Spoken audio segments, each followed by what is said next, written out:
This story happened to me back when I still lived at my parents' house.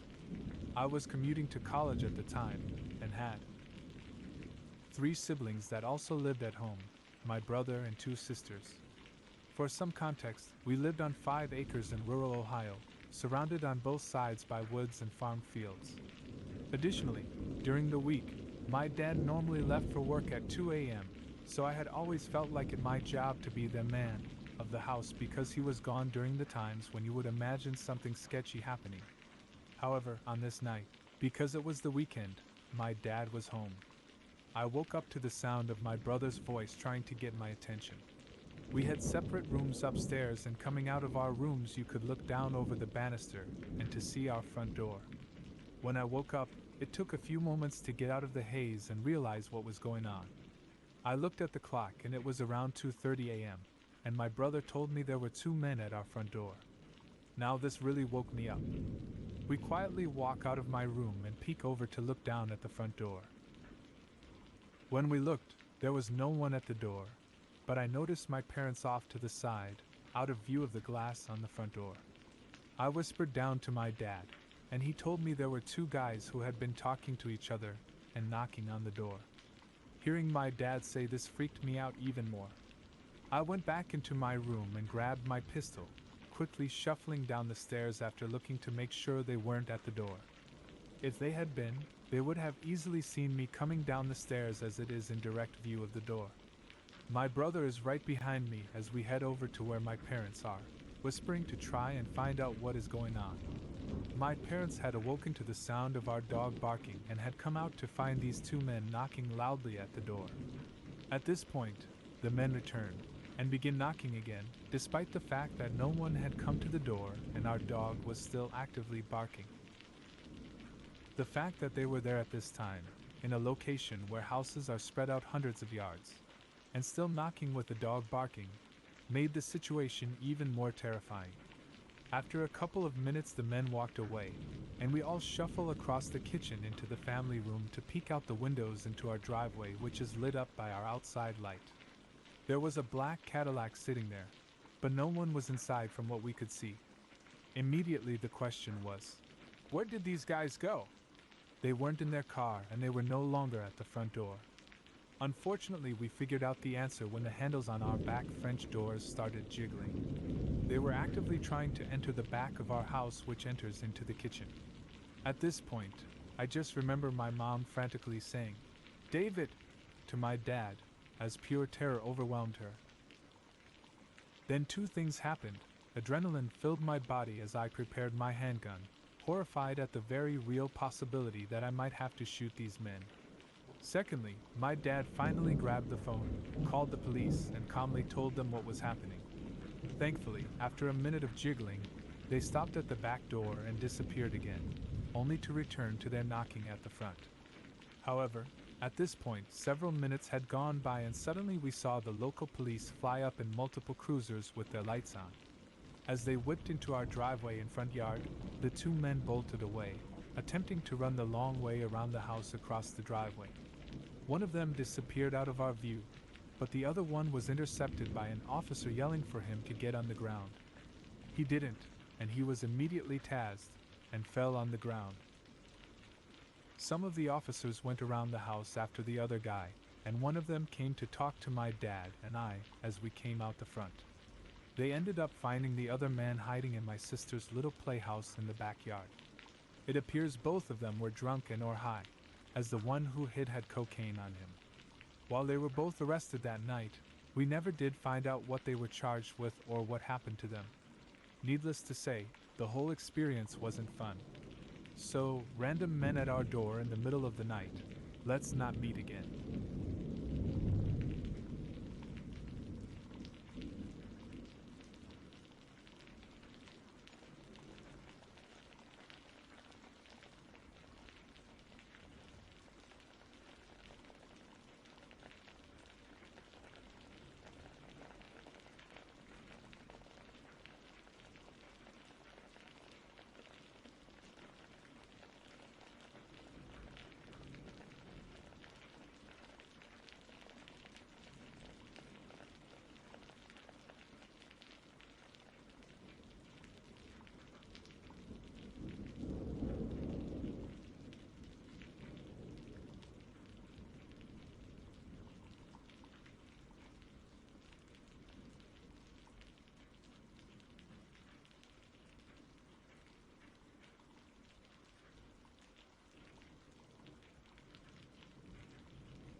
This is something I really want to talk about to be sure that everyone is cautious and stays level-headed at all times.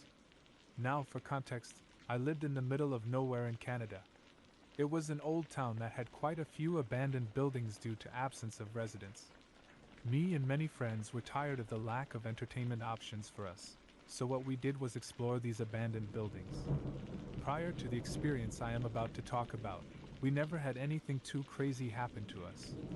Occasionally we'd see a small bit of blood like liquid, and we did see a pentagram on the ground from someone who went to a house previously, but nothing too bad. Until the last time I had gone exploring abandoned buildings. Now, when I was younger, I used to go to a daycare that was part mental hospital. Weird combination, I know. It closed down due to a lack of patients and lack of children at the daycare. I decided to go back there with my friends a few years ago. For context, I was 15 when this happened. Most of my friends were the same age. When we did get there, it was rather cliché. There was fog, it was rather dark, and there was a light drizzle of rain. We went to the main gate, which was padlocked shut. We decided to help each other hop over it, and made a ton of noise. We were laughing and giggling the whole time, unsuspecting of what was to come. We looked around the small play-place/park with flashlights we had on our person. Even with our somewhat powerful flashlights, our visibility was rather limited. We decided to enter the decaying building. Glass and dirt crunched under our feet as we stepped into the daycare section of the complex. There were still old Legos, wood chips from previous furniture, old torn dolls, and toys strewn about. The further we walked around the daycare section, we naturally became more and more silent, until all we could hear was the crunch of the dirt under our feet. I found some crayons in a plastic container in the corner of the room.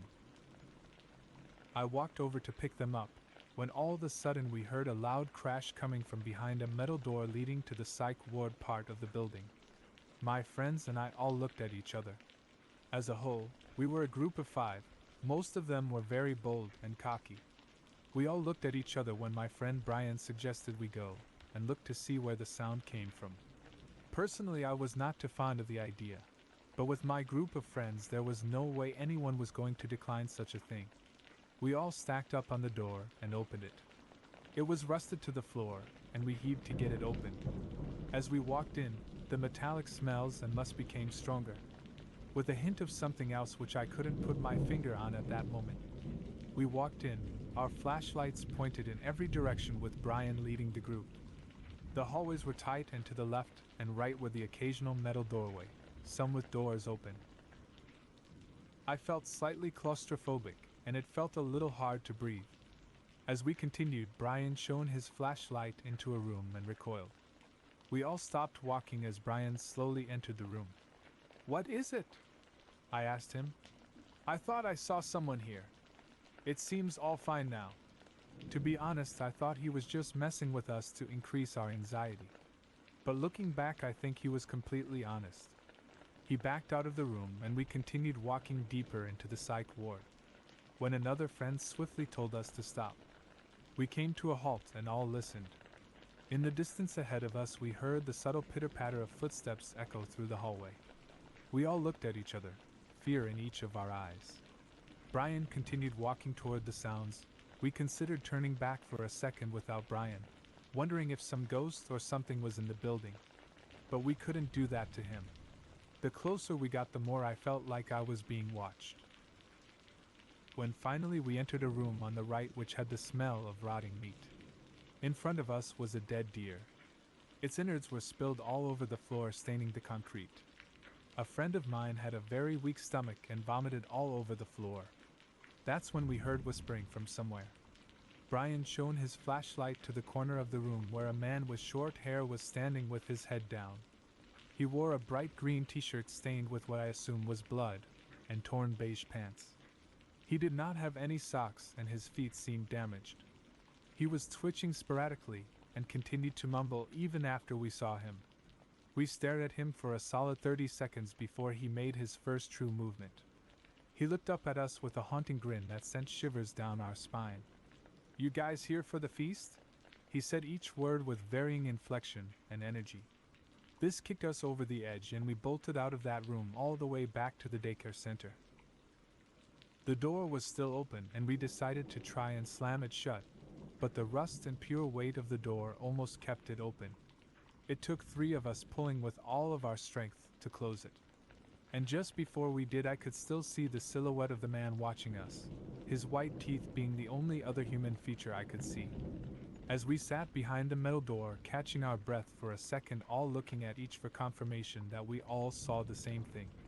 After a little bit of labored breathing from each of us, we heard a light tapping on the door. That's when we decided that it was time to leave. We booked it out of the vicinity completely and ran home. A year after we visited that spot, police went back to do a routine search of the area and found the man. It was stated that this guy used to go to the psych ward before it closed down. He escaped the facility he was transferred to and lived off of the wildlife around the complex. When the cops brought him in, he had a series of diseases and sickness from eating raw meat. His mental condition was much worse than before. There were future rumors that he did kill someone in the forest while searching for food, but nothing has been confirmed.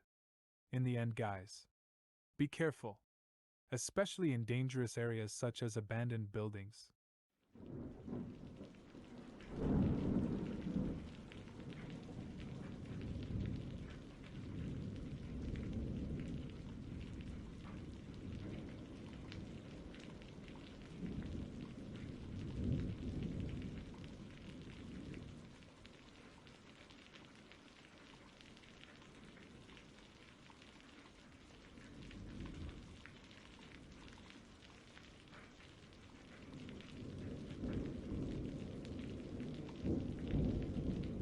Those of you who don't watch TikTok, there's been a trend going around with some creepy doppelganger videos. The video usually starts with a person doing something normal, with an audio that says something like, "If you see another person that looks identical to you, run away and hide." Then it'll cut to a creepy duplicate of said person, usually peeking from a closet or around the corner. I don't really make videos that often, but this looked like a trend I'd have a little bit of fun with. So about a week ago, I made my own video. My friends and I were having a couple drinks while one of them helped me film the duplicate part. We all laughed a little bit about the end part and how creepy I looked, but something about it unsettled me a little bit more than it should have. I just had this pit in my gut, an overwhelming sense of dread that made me nauseous. The night eventually ended and my friends went home for the night. I took my dog out one last time and then laid down for bed and turned my TV on for background noise. I tossed and turned for a while, still a bit on edge, but I eventually dozed off to a random King of the Hill episode. I woke up to static coming from my TV. I shifted my eyes to look at the time. 3:06 a.m. The bright alarm clock beamed. I heard my closet door slowly creak open. My eyes darted toward the door, and my body and limbs trembled in fear, but were unable to move. I watched in horror as I saw a hand begin to creep out from the closet and wrapped itself around the door frame. My heart began beating faster, and my breathing became rapid. The creature slowly started crawling from its hiding space. The light from the TV illuminated a wide, toothy grin as the face came more into focus. To my horror, the person hiding in my closet was a duplicate version of me. Except she had dark circles under her eyes, and a smile too wide to be human. Her eyes were glassy and dead. There was also something off about her. Something dark. She stood at the foot of my bed just smiling and staring down at me. She waved at me, and at that moment I shot up in bed, pouring sweat and gasping for air. My duplicate no longer there. My dog whined and licked my face to try to calm me. But even with her there I didn't feel safe. I told myself it was just sleep paralysis, but I was still disturbed. I tried to go about my day as best as I could. The next morning, however, I couldn't explain what I found. I walked into the kitchen to grab some breakfast, and saw a note on the counter in my handwriting. It read, "I will replace you. I am the better you," over and over again. I was terrified. No, I still am terrified because I couldn't recall writing anything like that. I called my friend, and she tried to reassure me that I was just a little freaked out because of the nightmare I had, and that maybe I had written the note half asleep and just didn't remember it. It didn't really help, in fact, it made me feel like I was losing my mind, and maybe I am. But something happened a couple nights ago that made me get a hotel. I awoke to a loud crash coming from inside my house. My dog was barking and growling like crazy, so I grabbed the baseball bat from my closet that I keep for, just in case, and began tiptoeing down the hallway. I flipped the light switch, but the light wouldn't come on. I peered down the hall as my eyes adjusted to the darkness. In the dim moonlight streaming in from the window, I could see my utility closet at the end of the hallway was open. My blood turned to ice as I called out into the dark. If anyone's in here, just know I'm calling the police," I stammered out. I heard a small chuckle come from the closet and then my voice, called my dog's name, and I watched in shock as my dog darted out from behind me and stopped in front of the door, her body tense with fear as she let out a low growl. "Nyla, no!" I screamed, but I was too late. A pair of arms reached out from the closet and grabbed Nyla, pulling her into the closet. The door slammed shut as she yelped. I sprinted toward the door and frantically tried to open it, but it wouldn't budge. I turned to run and grabbed my phone to call 911, and I heard the door swing open behind me. Out walked my husky, seemingly unharmed. I rushed toward the closet and pulled the cord for the light, but the closet was empty except for the HVAC and water heater. I didn't want to stay in that house any longer, so I grabbed a few things and Nyla and checked into a hotel nearby where I've been staying since. I don't know what to do. I can't go back to that house by myself, and Nyla hasn't been acting right. She's been growling at me, and even bit my arm the other day, and I had to get stitches. I don't understand. She's never been aggressive before. It's like it's not her anymore. I took her to the vet yesterday and they said she's physically in perfect condition, but there's something not quite right about her eyes. It's like she's staring straight through me.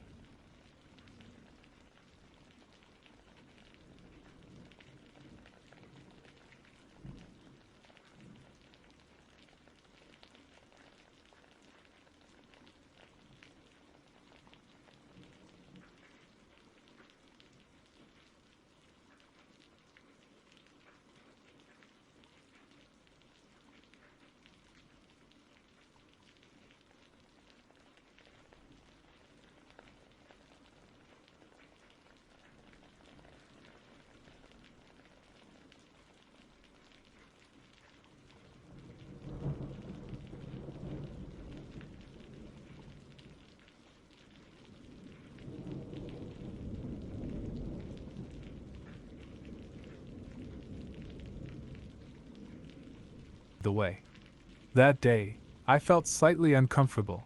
I could sense some guy looking intensely at me. I was used to unpleasant, unsolicited gazes, but this time, his gaze felt beastly. It's hard to explain why, but I felt like a prey being stalked. I decided to get off the bus a few stops early. I wanted to avoid him and didn't want him to see where I usually got off. Like I learned in the movies, I waited until someone else pressed the stop button and waited until the last moment to stand up and leave. I didn't notice him getting off the bus. Just as I was feeling the relief of having escaped an uncomfortable situation, I looked over my shoulder, and there he was, a few meters behind. I had the distressing feeling his eye had just looked away the moment I turned. I walked into a shop, took my phone and pretended to be taking a call. When I couldn't see him anymore, I exited and made my way home as fast as I could. I kept looking back in the busy street. I zigzagged, crossed the street at every crossing. Finally, I believed that him getting off at the same stop as me was just a coincidence. When I reached my building, I looked back one last time, and there he was. His alarming gaze on me, smirking. I ran up to my apartment, climbing the stairs 4 at a time. I reached the top floor, squeezed through my door, locked it, and froze. My intercom was ringing. Don't ask me why I picked it up. I regretted it the moment I did. I could hear the opposite flat intercom ringing as well. He had pressed all the buttons one by one, hoping someone would open. But now, He knew my name. Gabrielle? Oh shit. I felt like a deer in the headlights. Frozen. Open the door, please, said a pleading voice. I just want to talk to you. Somehow I couldn't move or speak. Come to the window, he added. Look at me. You'll see, I am not a bad guy.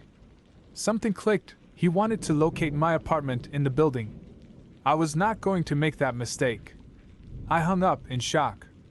I waited by the door without moving for what seemed hours. When I finally managed to calm myself, I called my long-distance boyfriend. Call the police, he said immediately. Why didn't I call the police? I don't know. Today, it would be the first thing I would do.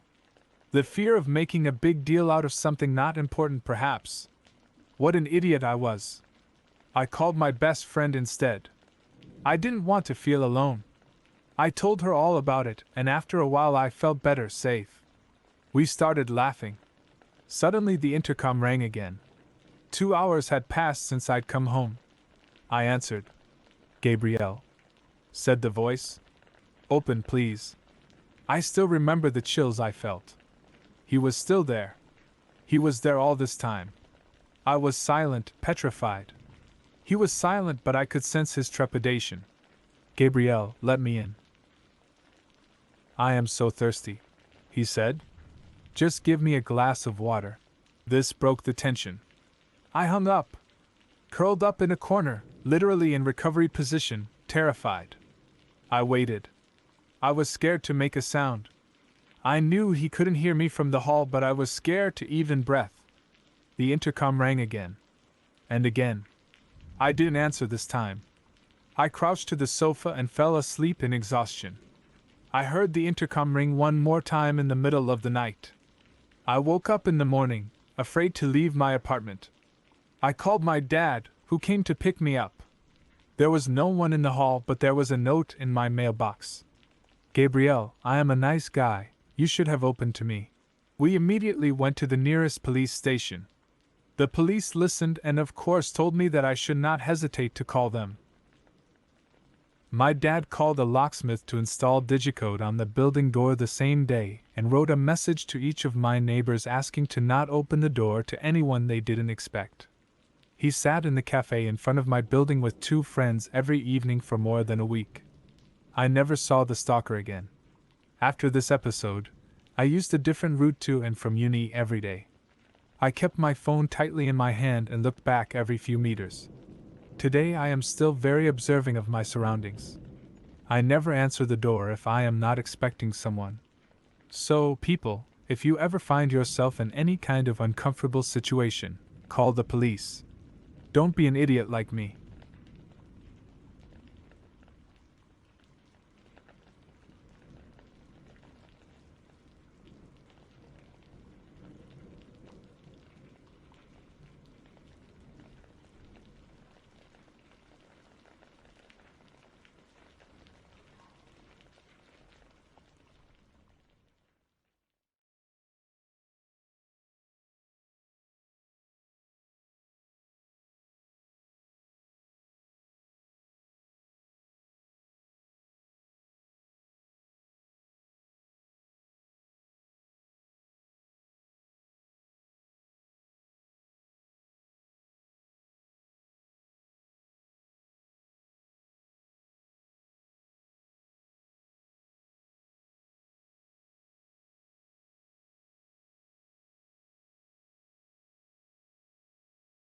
I went on a Tinder date some time ago while I was adjusting to a new city I had moved to. I didn't really know anybody there, so I used some online dating apps to see the dating scene around town. I landed one from a girl that seemed just like an artsy hippie type of girl. We had a few exchanges through the Tinder app and then decided to meet up for a drink. I picked her up at her house and she greeted me at the door and gave me a hug. She said the name of a local bar she wanted to go to for us to chat and get to know each other. I told her I would drive and proceeded to my car. The first red flag I noticed was when I walked to my car and opened the door. She had just followed me to the driver's side and was standing behind me staring. I looked at her blankly for about 15 seconds and asked her if she was going to get in. She said, Sure, I would love to, and went the long way to the passenger side around the back of the car. Since I had just met the girl, I figured she had just maybe smoked some weed or something, as I had kind of got the vibe she was a bit of a stoner. As I was driving to the bar, she talked in a very low voice, almost as if she was trying to whisper. I am not hard of hearing or anything, but I had to ask her to repeat herself several times just so I could make out the full sentences she was saying. When we got to the bar, I made sure we got a seat closer to the back away from most people, just so I could have a little quiet in order to hear her. The conversations honestly carried on as normal from this point, and it was actually a fun time for the time being. We talked about different things we were interested in, and she did bring up she did recreationally use weed and a few other tripping substances, like shrooms and such. I am not much of a fan of these, but it at least made me relax in the back of my mind to think maybe she was just high off marijuana, and that rationally explains some of the out there behavior. Granted, I had a few drinks at this point, so I was honestly not thinking straight. I asked her if she wanted to go to my place after drinks, and she agreed. When we got to my place, we had a few more drinks, then she started talking about her jewelry. This is where it gets weird. She told me her jewelry was her big secret, and it defined her. When I asked her why it was so important, she said, "I'm actually Anastasia, and I was never killed in Russia. My jewelry is my link to my past." It was hard for me to take that serious at this point with how much I drank, so I kinda of challenged that statement using the little bit I knew about history. At this point she freaked out and started yelling at the top of her lungs about how I don't respect ancestors and history. Then she got quit and tiptoed right up to me and grabbed me by the neck. She then brought my face eye to eye with hers while still holding my neck. She says at this point, "I am a shaman and I will curse you. My ancestors have destroyed many people and you do not respect that. You are from oppressive ancestors and they will be punished." Then she put her hand in a whiskey glass and made a cross on my face and kissed my forehead. At this point, I started to sober up a little. I talked her into calming down, telling her I was only joking. Then she slowly started getting back to normal. Then, she started talking about her cat fetish. She tells me she has a list of people who she tames to act as cats. I am not about judging people on their fetishes, so I listen in. She then tells me all the things she does to them and starts acting like a cat in my living room. If she had not yelled at me earlier on, I might have almost been turned on by it. My red flags in my head were tingling like crazy at this point, so I just listened and tried not to set her off. She noticed sage on my kitchen counter and asked me to let her light it and bless the house. Side note: I use sage to make my house smell better occasionally. It's kind of a ritual I like to do, but it's mine and mine own. Something I take very personally and like to do myself. I tell her no, she can't light it, and that it's my thing to do on my own. Then, she freaks out telling me I am a horrible human being and screaming all over the place. I tell her I can take her home now, and she runs to the door and goes outside. As I get outside, she is screaming at the top of her lungs that I am a horrible person and I should go die. I tell her she can walk herself home then, and I go back to my place and lock the door. She then starts banging on the door hard in about 10 minutes, saying she left her phone in there.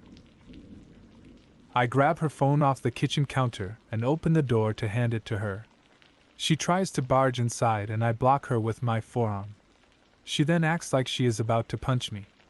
I just hold my ground and tell her she is not coming in. She screams she wanted the whiskey bottle we were drinking from. I told her he'll know, because I paid for the damn thing. I slam the door at that point and lock it. I hear her bang on the door for a minute. I then hear her footsteps going down the stairs. I waited about an hour and then went walking outside to see if she was still hanging around. I didn't see her, nor did I ever see her again after that. I know this is probably not the scariest encounter ever, but for the next few nights I was creeped out, always walking around the area I lived to make sure she wasn't hanging around. I honestly hope she is okay wherever she is, but I hope to never see her again.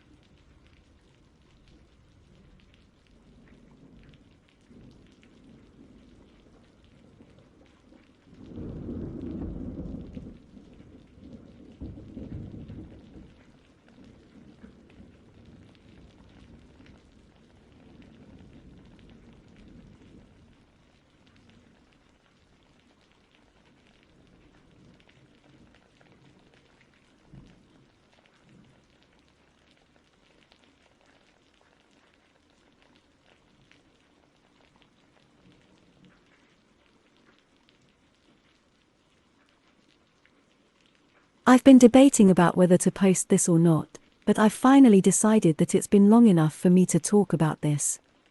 This happened to me and my mom a few months ago, back in October. It happened in a very rural part of New Hampshire, like a side road on a side road type of neighborhood. It was pouring out, as it had been raining for pretty much the whole day.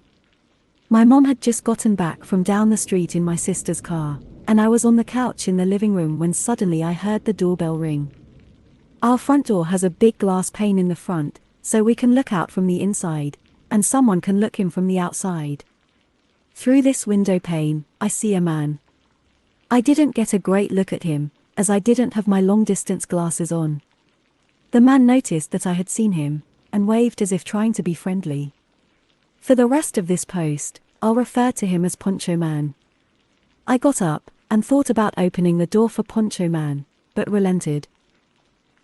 As I couldn't properly see who it was, I didn't want to let a stranger into the house. Instead, I went down the hall to my parents' bedroom, where my mom was getting ready for work. She asked what was up, and I explained to her that a man in a poncho was outside our door, and wanted to talk to us. She went as white as a ghost.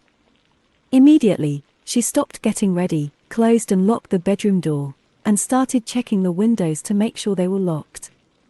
I asked her what was going on. My mom explained that as she was driving home, she had seen the Poncho Man. He had been standing, motionless, on the side of the main street.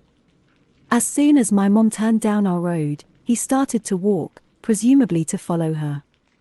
She said the encounter was weird but thought nothing more of it. Why would someone be out in the pouring rain, down a back road in the afternoon? It was like he was waiting for something. I started to panic as well. My mom called my aunt, the two are like best friends, and asked what she should do. My aunt told her to call the police immediately. And so we did. We proceeded to pace around the bedroom, frantically looking out the windows to see if we could see Poncho Man. From where the bedroom was angled, it was impossible to look at the front porch and see if he was still there, but we were desperate for anything. After what felt like hours, we finally saw a police cat pull up. We carefully unlocked the door and went down to let the officer in. We explained what we saw, and he agreed to do a scan around the neighborhood. As he left, I noticed there was something on the doorknob. I took it off, and it was a political ad for a candidate that was running for office. It's possible Poncho Man was just campaigning for the candidate, but there are a lot of holes in that story. It was pouring out, so why would you go door to door? And why would you go that route in such a rural neighborhood? The houses are so far apart, you'd barely make a dent on foot. The time doesn't make sense either. Sure, I and my mom were home, but it was about 4 in the afternoon. Most people would still be at work, so you'd probably get no response from knocking anyway. Eventually, the officer returned. He had found the guy down the road, and had questioned him. Poncho Man was able to ID himself, and he claimed that he was a political campaigner and was just knocking on doors for that reason. When probed further, conveniently enough, Poncho Man couldn't provide any other door signs, as the one he had left on our house was the last one. That makes the campaign story even more absurd. Our house is in the middle of the street. It's not like we were the last by any means, so why wouldn't you bring enough for the whole street? Even the officer pointed this out to us and said that it was unusual behavior. Although the officer was suspicious of him, there wasn't anything he could do about it, as there was no way to prove intent. He told us to be alert and do not hesitate to call if Poncho Man returns. Fast forward a few weeks, and I start noticing that a police car seems to be permanently stationed down the road from us, about a 3-minute drive. I got curious and asked my mom about it, and she said that there were multiple break-ins into the houses down the road, and the police were doing a sort of sting operation. The Poncho Man encounter and the break-ins may be unrelated, but considering how Poncho Man acted, I have a sinking feeling that they are connected. Thankfully, for the past few months, we've heard and seen nothing of Poncho Man. We got a new doorbell system with a camera, and the police left the area where they were doing the sting. I hope that this whole situation is over and done with and that I never have to meet Poncho Man.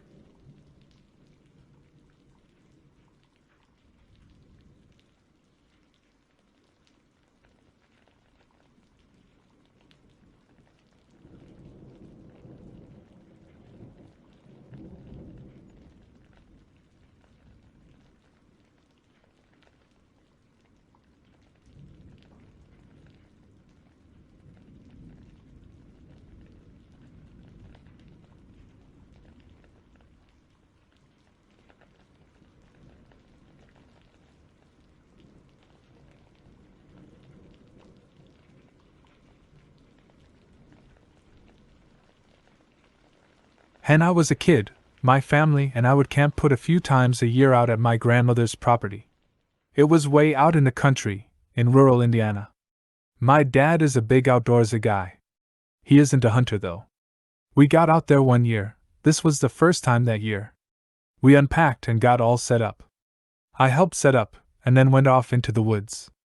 I still love being in the woods, and even back then, I never had a fear of being in the woods, even at night. I loved to hike through the woods at night, and sometimes I'd pretend I was some predatory animal and sneak around. Anyway, this was during the day. I'd probably been going for an hour when I came across these deep scratch marks in a tree. They were a solid 1.5 inches deep for grooves, about 2 feet long. I'd never seen anything like this before. This is in Indiana, so no bears, no mountain lions, or anything of the sort. I regarded them for a bit, and then decided it was some random thing that happened. Maybe a tree fell down, or a deer was acting strange. I kept going. It started to get dark. I didn't wear a watch, so I didn't know what time it was. This was perfectly normal for me. I always came back to the campsite. As it started getting dark, I started heading back. I was in an unfamiliar part of the woods, but for some reason, I always can find my way back. Then I come across more scratch marks. They look similar, except these were in a tree called an Osage orange. It has extremely tough bark and wood, some of the strongest in the world. For something to do this to this strong of a tree, it had to be exceptionally strong. This time, I took it more seriously. I assumed it was some dangerous creature, and quickened my pace back to the camp. It was very dark now.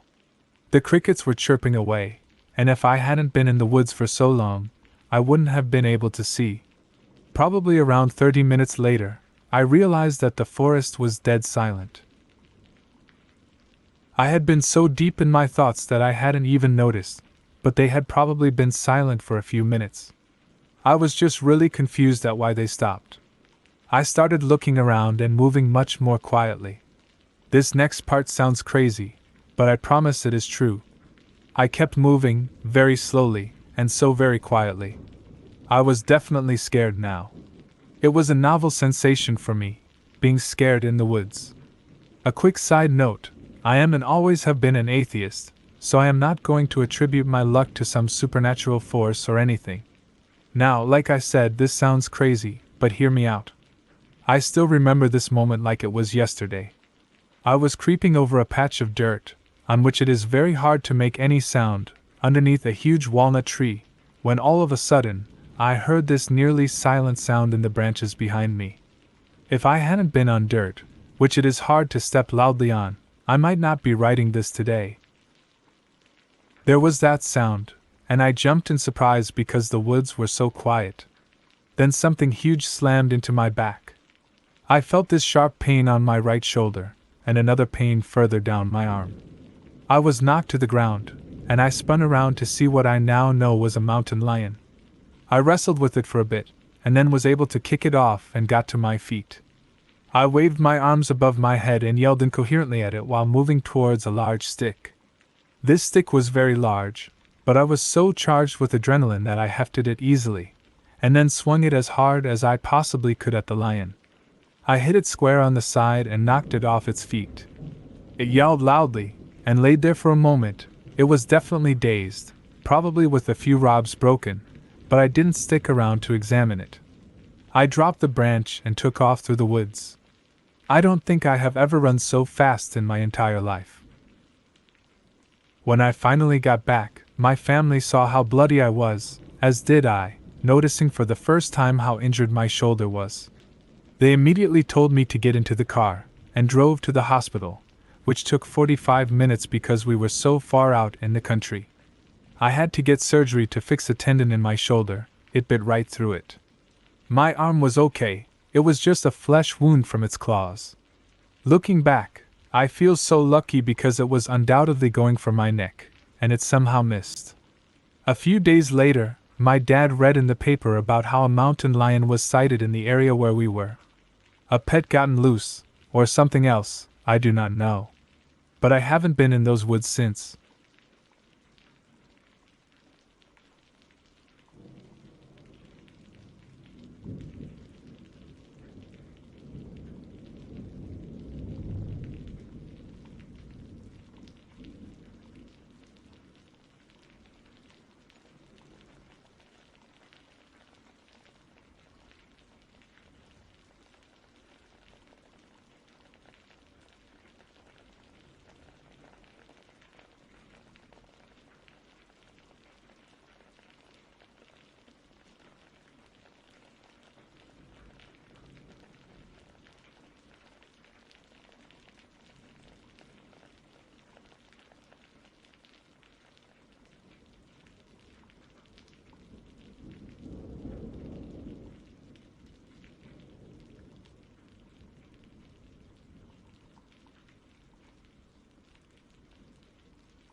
Decided to drive to the largest forest in my county in hopes of getting back in touch with nature.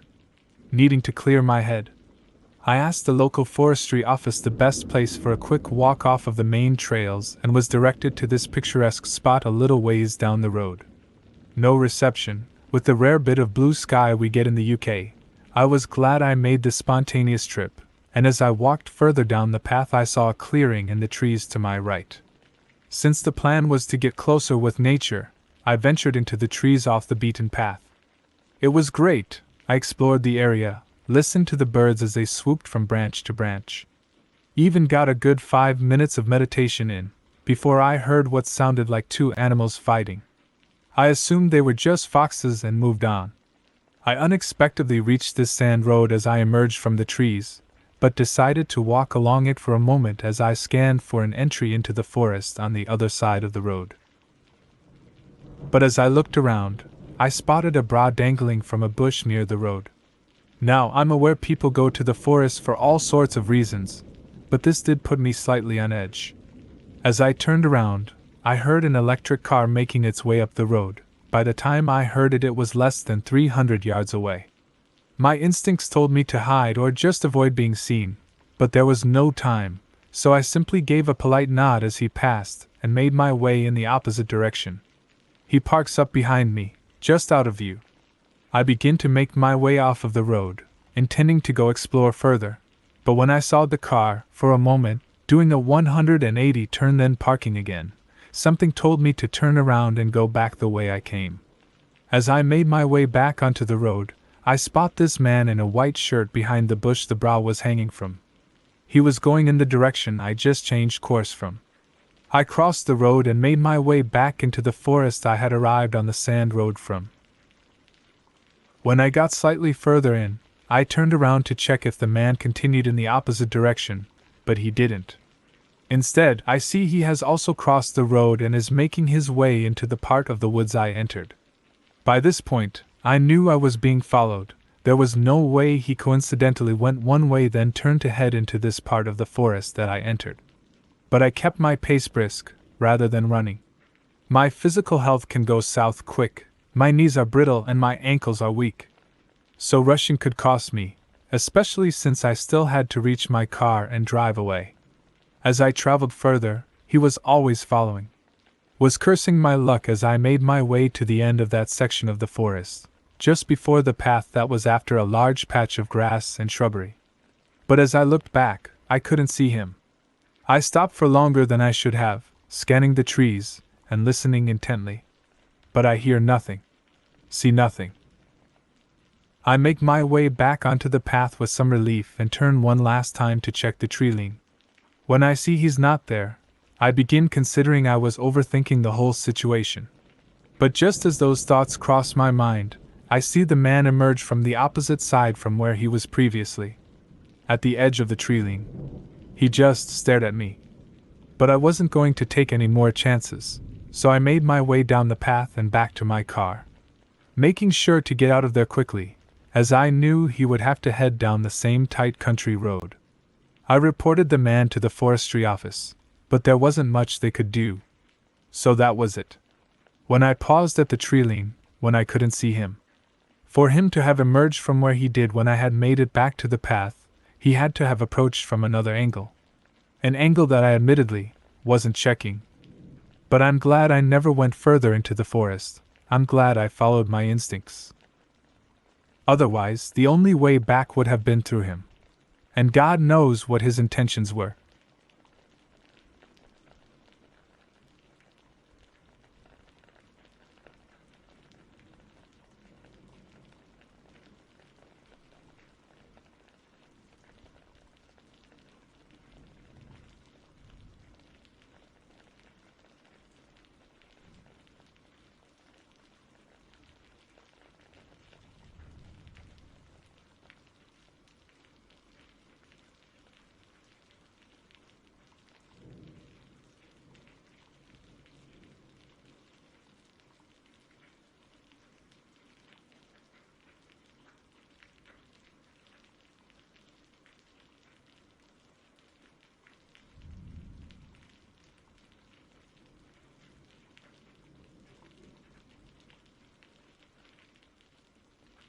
Was traveling by car to an out-of-town job assignment. I had stopped at a popular and busy gas station / travel stop. Okay, it was a BC's, to fill up the car, stretch my legs, use the restroom, and grab a snack. I was approached by a developmentally disabled woman who appeared to be in her mid-20s. She was looking for a ride to a town a couple of towns over. Her ride had abandoned her while she was in the restroom. She was a little upset. She didn't have a cell phone and didn't know any phone numbers so I could call someone for her. I checked with the employees at the store, and they said that she had been there for an hour looking for a ride because she said her friends left her while she was in the restroom. I then made the decision to do something I've never done before. Offer a stranger a ride. I wasn't going to the town she wanted to go to, but I was heading in that direction, and I told her I could drop her off at the grocery store. In the next town where I would be turning off to go to my destination, the grocery store was always busy and it was very likely she'd have an easier time getting a ride to where she wanted to go. Also, she'd be 5 miles away from where she wanted to go instead of 25 miles, and she'd have an easier time walking that distance if she had to. This was agreeable to her, and we set off. Right away, I noticed a van following us. I tried to lose the van, but it kept pace. Meanwhile, the woman wanted to play with my phone. I told her no, it wasn't a toy, it was for work, and I moved it out of her reach.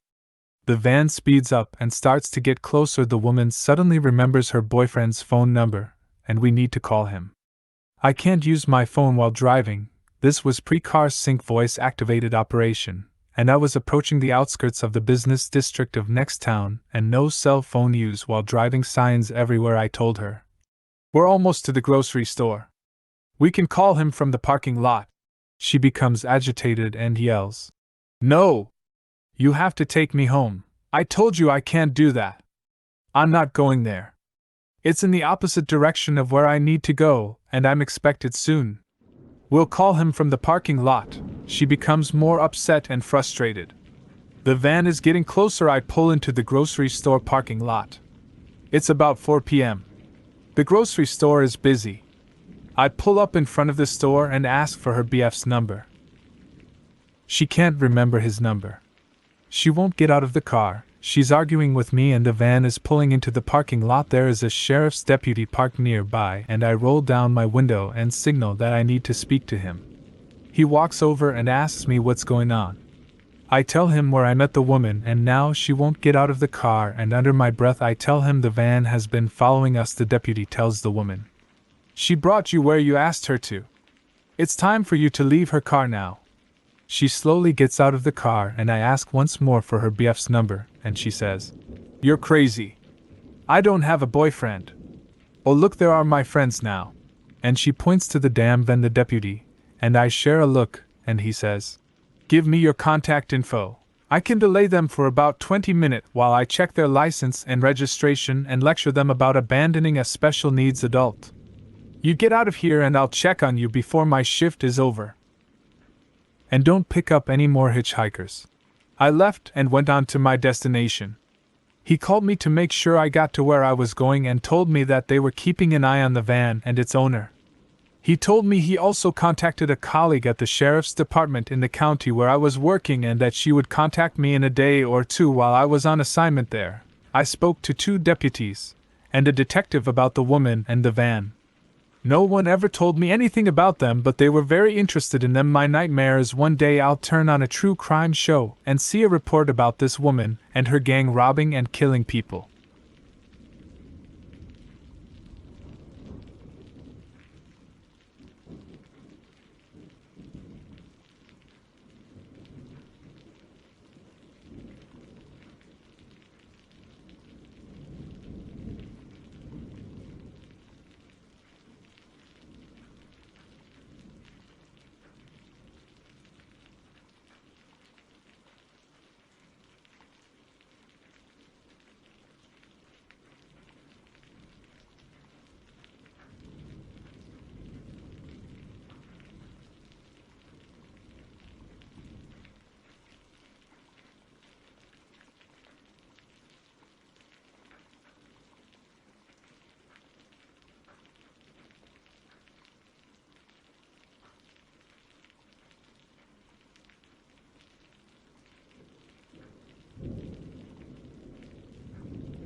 Usually get over creepy encounters fairly quickly, but this one was quite different from the rest. I go by the rule: be nice to everyone because you never know who could be a secret serial killer, and that has worked out well for me the majority of the time. Although this time, it was probably what got me into that situation. When I was 18, I worked as a lifeguard by a small pool. Nothing fancy, I was basically just a babysitter to all ages. When adults got bored looking after their kids, they sometimes sought me out, for some reason, to have a free therapy session. Mothers and fathers talking about their hardships. I know I worked as a lifeguard, but I can't save that kind of life. One day a 50-year-old man with his 2 kids came to the pool. As many other people did, he went up to me and we started talking. It started with some small talk, like how he didn't let his children eat ketchup because it has the properties to remove even rust from metals. But as the hours went by, he started talking badly about one of his kids. How she was overweight, had anger issues, and was worried about boys when no one would ever look at her. I'm not gonna lie, the last statement made me go quiet, and I tried to somewhat reason with him to not speak like that about his daughter. He seemed to listen to what I had to say, so I was happy that I could possibly help his kid in some way. Having a parent like that would have given anyone a hard time. The next day he came back, extremely happy, telling me that I was so good with kids, because my talk had apparently helped him. He then began the day by trash-talking his ex-wife to oblivion. Like how she had the most custody over their kids and that the kids only ate fast food at her house. I didn't say much because I felt like it wasn't my place to speak and I didn't want to create unnecessary drama at my workplace. But what set the first red flag in motion was when the conversation suddenly shifted into him wanting a young wife. It was as if he had tried to trash talk his ex to get me to understand he was single and interested in a relationship with me. The days went by and he continued to visit the pool every day. To some extent, I had the feeling that he now came every day just to see me. I was fairly creeped out by this thought, so I tried to ignore it and just do my work. As the days passed, he started asking more and more personal questions like, Where do you usually go grocery shopping? And, is there a cafe close to where you live? As I was fairly sure he was trying to figure out where I lived, I kindly deflected all of his questions with something very obscure. During my last work week, I had an afternoon shift. I asked my colleague, who had the morning shift, if anything had happened that day that I should be aware of. He told me that they had to ban a man from entering the pool area because he had reached behind the counter at the small pool shop where the workers keep their personal things. Apparently, he had been denied by my coworker to get a look at our work calendar, so he had tried to get a glance at it in a more illegal manner. That last week I saw him twice at the end of my shifts, standing near the pool entrance. The second time I saw him there, I reported him to the pool's security guards, and after that, I never saw him again.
Yesterday I took my son fishing.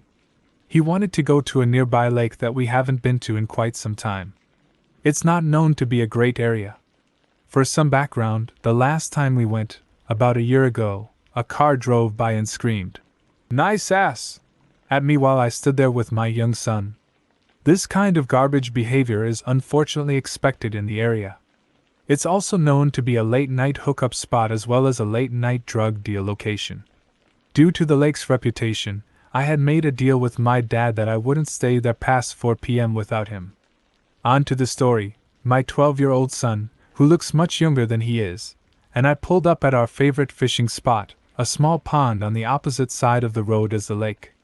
Almost immediately, an older gentleman approached us asking if there were fish in the pond. I replied that we had just gotten started, so nothing yet, but that we had caught fish in the pond on plenty of other occasions. He thanked us for the information, and returned to his spot on the other side of the road. About 15 minutes later, another younger man approaches the older man with a dog. I can see and hear them chatting, but they've made no move to involve us in the conversation, which I'm glad for. I just want to enjoy a day with my son. Unfortunately, the water in the pond was incredibly low and murky, and I could tell we weren't going to have any luck. I tell my son to pack it up and we'll try another spot on the other side of the lake. As we begin packing our gear into the trunk, the younger man yells over, "Sorry if my dog and I ran you off." I tell him it's no problem, and we were simply moving to a better fishing spot. He then starts telling me how nice it is to see a mom taking her kid fishing, how you don't see that very often, etc. I get this a lot, so I'm pretty used to it. We have a short conversation about it as I pack up and I then move towards the driver's side doors to depart. Before I can leave, the younger man starts up another conversation, this time asking me how old I think he is. This feels strange to me, but I'm nice to a fault sometimes, so I answer his question. I tell him I'm a horrible judge of age, but maybe 25. He tells me he's 38, and I'm too kind, and I laugh it off saying something like, "I work with teenagers, so they always guess me well above my age just to be mean." He asks where I work and I stupidly tell him my city. Turns out he lives there too and starts going on and on about how he got a free apartment on such and such street because his baby mama kicked him out of their house. I think he's talking about some kind of government assistance program. Weird flex, but okay man. At this point, I'm standing by the car door with my hand on the handle and my son is already in the back seat. This guy can't take the hint and starts telling me all about his awful baby mama and how women are supposed to be submissive, quiet, and do what they're told. He specifically said, "I mean, it's cool that you can bait a hook